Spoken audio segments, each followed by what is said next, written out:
Hello PU1 students, ನಾನು ಅಮೋಘ್, ನಿಮ್ಮ computer science faculty. Quarterly ಎಕ್ಸಾಮ್ಸ್ಗೆ preparation start ಮಾಡಿದಿರಾ? Syllabus ಇನ್ನೂ confusion ಇದೆಯಾ? ಚಿಂತನೆ ಮಾಡಬೇಡಿ. ಇವತ್ತು ಯಾವ ಟಾಪಿಕ್ಸ್ನ ಮಾಸ್ಟರ್ ಮಾಡಬೇಕು ನಿಮ್ಮ ಕ್ವಾರ್ಟರ್ಲಿ ಎಕ್ಸಾಮ್ಸ್ಗೆ ಅಂತ ನಾನು ಡಿಸ್ಕಸ್ ಮಾಡ್ತೀನಿ, ಆಯಿತಾ? ಸೊ ಈಗ ಸಿಲೆಬಸ್ ನೋಡೋದಾದರೆ ಫಸ್ಟ್ ಚಾಪ್ಟರ್ ಕಂಪ್ಯೂಟರ್ ಸಿಸ್ಟಮ್, ಹಾಗೆ second chapter encoding schemes and number system ಇದೆ ನಿಮ್ಮ ಕ್ವಾರ್ಟರ್ಲಿ ಎಕ್ಸಾಮ್ಸ್ಗೆ.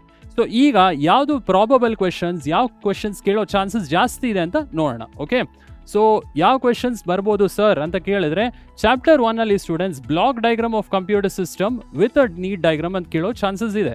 ಅಂದರೆ 5 ಮಾರ್ಕ್ಸ್ಗೆ ಎಲ್ಲ ಕಾಂಪೋನೆಂಟ್ಸು ನೀವು ಎಕ್ಸ್ಪ್ಲೈನ್ ಮಾಡಿ ಡಯಾಗ್ರಾಮ್ ಬರೀಬೇಕಾಗತ್ತೆ of the computer system. Input unit, output unit, CPU and memory ನೋಡಿದ್ವಲ್ಲ, ಸೊ ಅದು. ಸೆಕೆಂಡ್ ಕ್ವೆಶನಲ್ಲಿ ಟೈಪ್ಸ್ ಆಫ್ ಮೆಮರಿ ಕೇಳೋ ಚಾನ್ಸಸ್ ಇದೆ. ಅಂದರೆ differences between primary, secondary memory, differences between RAM and ROM 2 marks ಅಥವಾ 3 ಮಾರ್ಕ್ಸ್ ಕೇಳೋ ಚಾನ್ಸಸ್ ಇದೆ. ಸೊ ಮೂರನೇ ಕ್ವೆಶನ್ಸಲ್ಲಿ types of data with example ಕೇಳೋ ಪಾಸಿಬಿಲಿಟೀಸ್ ಇದೆ. ಅಂದರೆ ಟೈಪ್ಸ್ ಆಫ್ ಡೇಟಾ ಅಂದರೆ ಇವಾಗ structured data, unstructured data, semi structured data, ಇದರದ ಎಕ್ಸಾಂಪಲ್ಸ್ ಆ್ಯಂಡ್ ಎಕ್ಸ್ಪ್ಲನೇಷನ್ ಕೂಡ 5 ಮಾರ್ಕ್ಸ್ಗೆ ಕೇಳೋ ಪಾಸಿಬಿಲಿಟೀಸ್ ಇದೆ.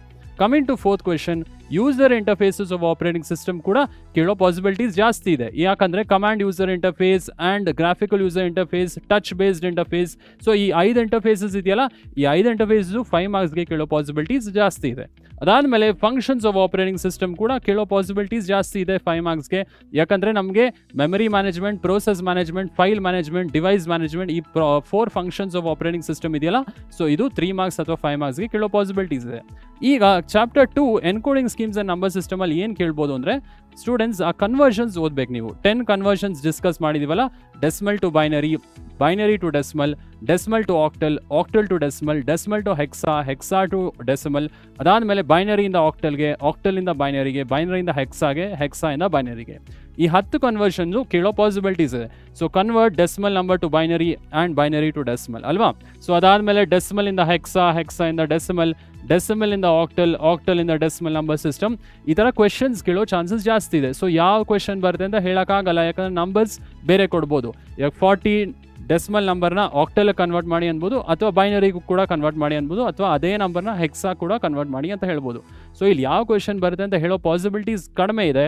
ಬಟ್ ಕನ್ವರ್ಷನ್ ಸ್ಟೆಪ್ಸ್ ತಿಳ್ಕೊಂಡ್ರೆ ಯಾವ ಪ್ರಾಬ್ಲಮ್ ಕೊಟ್ಟರು ಸಾಲ್ವ್ ಮಾಡ್ಬೋದು ಅಲ್ವಾ? So binary to octal and octal to binary number system ಕೂಡ ಕೇಳೋ ಪಾಸಿಬಿಲಿಟೀಸ್ ಇದೆ. 0s and 1s ಕೊಟ್ಟು ಅದನ್ನು ಆಕ್ಟಲ್ಗೆ ಕನ್ವರ್ಟ್ ಮಾಡಿ ಅಥವಾ ಹೆಕ್ಸಾ ಕನ್ವರ್ಟ್ ಮಾಡಿ ಅಂತ ಕೇಳ್ಬೋದು. ಅದಾದಮೇಲೆ ಬೈನರಿಯಿಂದ hexa and hexa decimal number ಸಿಸ್ಟಮಿಂದ ಬೈನರಿಗೂ ಕೂಡ ಕೇಳೋ ಚಾನ್ಸಸ್ ಇದೆ. ಸೊ ಈ ಎಲ್ಲ ಕ್ವೆಶನ್ನ ದಯವಿಟ್ಟು ಮೆಮರೈಸ್ ಮಾಡಿ ಅಥವಾ ಇಂಪಾರ್ಟೆನ್ಸ್ ಜಾಸ್ತಿ ಕೊಡಿ ಈ ಕ್ವೆಶನ್ಸ್ಗೆ. ಓಕೆ, ಸೊ ಏನೇ ಡೌಟ್ಸ್ ಇದ್ರು please put it in the comment box. ಈಗ ಕೆಲವೊಂದು ಟಿಪ್ಸ್ ಆ್ಯಂಡ್ ಟ್ರಿಕ್ಸ್ ಏನಿದೆ, ಕಂಪ್ಯೂಟರ್ ಸೈನ್ಸ್ ಹೆಂಗೆ ಓದೋದು ಸರ್, ಈ 2 ಚಾಪ್ಟರ್ಸ್ನ ಹೆಂಗೆ ನಾವು ಮಾಸ್ಟರ್ ಮಾಡ್ಬೋದು ಅಂತ ನಾನು ಕೆಲವೊಂದು ಟಿಪ್ಸ್ ಆ್ಯಂಡ್ ಟ್ರಿಕ್ಸ್ ಹೇಳಿದ್ದೀನಿ, ಇದನ್ನು ಫಾಲೋ ಮಾಡಬೇಕಾಗತ್ತೆ. So first develop theoretical computer science skills. So theoretical computer science skills ಅಂದರೆ ಇವಾಗ ಚಾಪ್ಟರ್ 1 ನೀವು ಓದೋವಾಗ ಥಿಯರಿ ಕಾನ್ಸೆಪ್ಟ್ಸ್ ಚೆನ್ನಾಗಿ ಓದಬೇಕು, ಡೆಫಿನೇಷನ್ಸ್ ಚೆನ್ನಾಗಿ ಓದಬೇಕು, ಡಯಾಗ್ರಾಮ್ಸ್ ಚೆನ್ನಾಗಿ ಓದಬೇಕು. ಸೊ ಇವಾಗ ನಾವು ಡಿಸ್ಕಸ್ ಮಾಡಿದ್ವಲ್ಲ block diagram of computer system, ಅದೆಲ್ಲ ಇನ್ಪುಟ್ ಡಿವೈಸ್ ಅಂದರೆ ಏನು, ಇನ್ಪುಟ್ ಯೂನಿಟ್ ಅಂದರೆ ಏನು, ಔಟ್ಪುಟ್ ಯೂನಿಟ್ ಅಂದರೆ ಏನು, ಮೆಮರಿ ಅಂದರೆ ಏನು, CPU ಅಂದರೆ ಏನು, CPU-ಲಿ ALU ಅಂದರೆ ಏನು, ಸೊ CPU-ಲಿ ರಿಜಿಸ್ಟರ್ಸ್ ಅಂದರೆ ಏನು. ಸೊ ಇದೆಲ್ಲ ನೀವು ಥಿಯರಿ ಸ್ಕಿಲ್ಸ್ನ ಡೆವಲಪ್ ಮಾಡ್ಕೊಬೇಕು. Chapter 2 practice different number conversion problems. ಅಂದರೆ ಇವಾಗ ಡಿಸ್ಕಸ್ ಮಾಡಿದ್ವಲ್ಲ ಡೆಸಿಮಲಿಂದ ಬೈನರಿ, ಬೈನರಿಯಿಂದ ಡೆಸಿಮಲ್, ಸೊ ಈ ಸ್ಟೆಪ್ಸ್ ಎಲ್ಲ ತಿಳ್ಕೊಂಡು ಸಾಲ್ವ್ ಹೇಗೆ ಮಾಡೋದು ಅಂತ ತಿಳ್ಕೊಳ್ಳಿ. ನಂಬರ್ ಕನ್ವರ್ಷನ್ ಪ್ರಾಬ್ಲಮ್ಸ್ ಜಾಸ್ತಿ ಆದಷ್ಟು ಪ್ರಾಕ್ಟೀಸ್ ಮಾಡಿ. ಮೂರನೇದು focus on NCERT book. NCERT ಬುಕ್ನ ಯು ಪ್ಲೀಸ್ ಫೋಕಸ್. ಯಾವ ಬೇರೆ ಬುಕ್ನ ರೆಫರ್ ಮಾಡೋದಕ್ಕಿಂತ NCERT ಬುಕ್ನ ರೆಫರ್ ಮಾಡಿ, ಅದರಿಂದನೇ ಮ್ಯಾಕ್ಸಿಮಮ್ ಕ್ವೆಶನ್ಸ್ ಬರೋ ಚಾನ್ಸಸ್ ಇದೆ. ಅದಾದಮೇಲೆ avoid last minute studying. So last ಮಿನಿಟಲ್ಲಿ ಓದೋದನ್ನ ಅವಾಯ್ಡ್ ಮಾಡಿ. ಲಾಸ್ಟ್ ಮಿನಿಟಲ್ಲಿ ಯಾವ ಕನ್ವರ್ಷನ್ ಬರುತ್ತೆ ಸರ್, ಬೈನರಿಯಿಂದ ಡೆಸಿಮಲೇ ಬರುತ್ತಾ, ಬೈನರಿಯಿಂದ ಆಕ್ಟಲೇ ಬರುತ್ತಾ ಅಂತ ಗೆಸ್ ಮಾಡೋದು ತುಂಬ ಕಷ್ಟ ಆಗುತ್ತೆ. ಸೊ ಈಗಲಿಂದನೇ ಪ್ರಿಪರೇಷನ್ನ ಸ್ಟಾರ್ಟ್ ಮಾಡಿ, ಈಸಿ ಆಗ್ತಾ ಬರುತ್ತೆ. ಹಾಗೂ ಈ ಎಲ್ಲ ಚಾಪ್ಟರ್ಸ್ಗೆ ಒಂದು dedicated play list already ready ಆಗಿದೆ. ಅದನ್ನು ಪವರ್ ಪ್ಯಾಕ್ ಅಂತ ಕೂಡ ನಾವು ನೇಮ್ ಮಾಡಿದ್ದೀವಿ. Power pack for each chapters accessible on PUC add ಪರೀಕ್ಷೆ ಯೂಟ್ಯೂಬ್ ಚಾನಲ್. ಸೊ ನಮ್ಮ ಯೂಟ್ಯೂಬ್ ಚಾನಲ್ಲಿ ಪವರ್ ಪ್ಯಾಕ್ ಅಂತ ಪ್ಲೇ ಲಿಸ್ಟ್ ಇರುತ್ತೆ. ಅಲ್ಲಿ ಎಲ್ಲ 1 shot videos and summary videos ನೀವು ನೋಡ್ಬೋದು.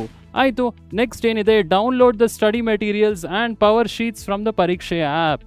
ಅಂದರೆ ಇವಾಗ ನೀವು ನಿಮ್ಮ ಸ್ಟಡಿ ಮೆಟೀರಿಯಲ್ಸ್ ಹಾಗೆ ನಮ್ಮ ಮಾಕ್ ಟೆಸ್ಟ್ ಪೇಪರ್ಸ್ ಕೂಡ ನಾವು ರೆಡಿ ಮಾಡಿದ್ದೀವಿ ವಿತ್ ದ ಸೊಲ್ಯೂಷನ್ಸ್. ಇದನ್ನು ಪವರ್ ಶೀಟ್ಸ್ ಅಂತ ನೇಮ್ ಮಾಡಿದ್ದೀವಿ. ಇದನ್ನು ಆಕ್ಸೆಸ್ ಮಾಡೋಕ್ಕೆ ನಮ್ಮ ಪರೀಕ್ಷೆ ಆ್ಯಪ್ನ ಈಗಲೇ ಡೌನ್ಲೋಡ್ ಮಾಡಿ. ಓಕೆನಾ?